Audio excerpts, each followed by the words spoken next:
बाल गंगाधर तिलक की जीवन गाथा एक ऐसी प्रेरक कहानी है जो हमें अपने कर्तव्यों और देश प्रेम के प्रति जागरूक करती है। उनकी कहानी संघर्ष, संकल्प और स्वाभिमान का प्रतीक है। आइए उनकी पूरी जीवन यात्रा को विस्तार से जानें। प्रारंभिक जीवन।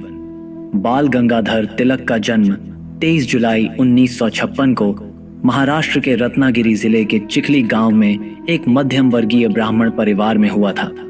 उनके पिता गंगाधर रामचंद्र तिलक संस्कृत के विद्वान और एक स्कूल शिक्षक थे। तिलक का बचपन शिक्षा और अनुशासन से भरा रहा। उन्हें बाल्यकाल से ही स्वाभिमानी और तर्कशील स्वभाव का माना जाता था। बाल गंगाधर ने प्रारंभिक शिक्षा रत्नागिरी में प्राप्त की और बाद में पुणे के डेक्कन कॉलेज से गणित और संस्कृत में स्नातक किया। उनकी शैक्षणिक क्षमता अद्वितीय थी। स्नातक के बाद उन्होंने कानून की पढ़ाई की और कुछ समय तक वकालत भी की, लेकिन उनकी आत्मा कानून के कठोर दायरे में बंधने को तैयार नहीं थी। उनका मन कुछ बड़ा करने और समाज को बदलने के लिए बेचैन था। देश प्रेम की ज्वाला का आरंभ। बाल गंगाधर तिलक को देश प्रेम का पाठ उनके परिवार और समाज से मिला था। वे मानते थे कि अंग्रेजों का शासन भारत की सांस्कृतिक और सामाजिक परंपराओं को नष्ट कर रहा है। इसीलिए उन्होंने शिक्षा और जनजागरण को अपनी क्रांति का आधार बनाया।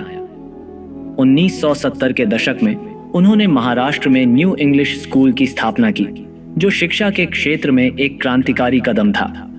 इसके बाद 1885 में फर्ग्यूसन कॉलेज की स्थापना की, जहां शिक्षा को स्वतंत्रता संग्राम के साथ जोड़ा गया। उनका मानना था कि भारत को स्वतंत्र बनाने के लिए शिक्षित और जागरूक नागरिकों की आवश्यकता है। पत्रकारिता और जागरूकता का संग्राम।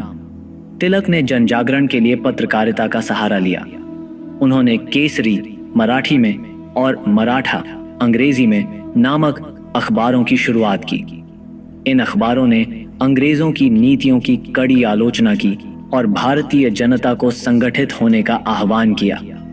स्वराज मेरा जन्म सिद्ध अधिकार है और मैं इसे लेकर रहूंगा। यह घोषवाक्य तिलक की विचारधारा का प्रतीक बन गया। उन्होंने स्वराज को हर भारतीय के जीवन का अभिन्न हिस्सा बनाने का प्रयास किया। उनकी लेखनी में इतनी ताकत थी कि अंग्रेज सरकार ने उन्हें कई बार जेल में डाल दिया। गणेश उत्सव और शिवाजी उत्सव। तिलक ने समाज को संगठित करने के लिए सांस्कृतिक परंपराओं का सहारा लिया। उन्होंने गणेश उत्सव और शिवाजी उत्सव को एक सामाजिक आंदोलन में बदल दिया। ये उत्सव न केवल धार्मिक आयोजन थे, बल्कि सामाजिक और राजनीतिक जागरूकता के साधन भी थे। इन आयोजनों में हजारों लोग जुटते और स्वतंत्रता संग्राम के लिए प्रेरित होते। अंग्रेजों के खिलाफ संघर्ष। बाल गंगाधर तिलक का संघर्ष सिर्फ विचारों तक सीमित नहीं था। उन्होंने ब्रिटिश सरकार की दमनकारी नीतियों के खिलाफ खुलकर आवाज उठाई। 1996 में पुणे में प्लेग फैलने पर तिलक ने सरकार की लापरवाही की कड़ी आलोचना की।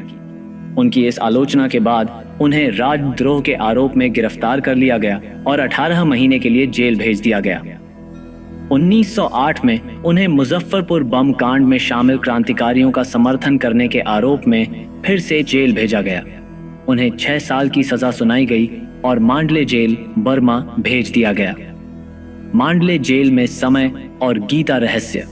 मांडले जेल में बिताया गया समय तिलक के जीवन का सबसे चुनौतीपूर्ण दौर था, लेकिन इस कठिन समय को उन्होंने ज्ञान और साधना में परिवर्तित कर दिया। जेल में उन्होंने गीता रहस्य नामक ग्रंथ लिखा, जिसमें भगवत गीता के कर्म योग का व्याख्यान किया गया।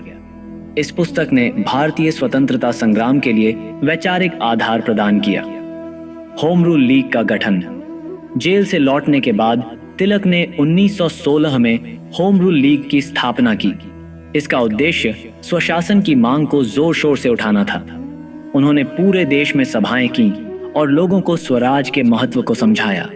इस आंदोलन ने गांधी जी और नेहरू जैसे नेताओं को भी प्रेरित किया। तिलक का विचार और योगदान। तिलक का मानना था कि केवल राजनीतिक स्वतंत्रता ही नहीं, बल्कि सांस्कृतिक और सामाजिक स्वतंत्रता भी महत्वपूर्ण है। वे शिक्षा, महिलाओं के अधिकार और सामाजिक सुधारों के प्रबल समर्थक थे।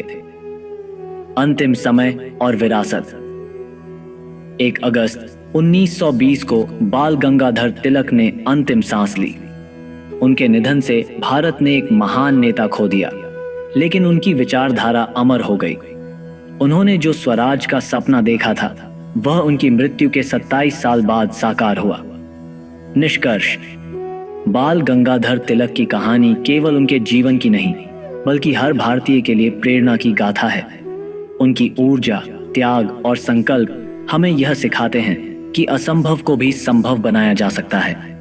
स्वराज का उनका नारा आज भी भारतीय जनमानस में गूंजता है और उनका जीवन हमें अपने देश और समाज के प्रति कर्तव्यों की याद दिलाता है। अगर कहानी आपको अच्छी लगी हो तो आप हमारे चैनल कहानियों की दुनिया को सब्सक्राइब करें, लाइक करें तथा शेयर भी करें। सुनते रहिए, सीखते रहिए और अपने जीवन में आगे बढ़ते रहिए। कहानी सुनने के लिए आप सबका बहुत बहुत धन्यवाद।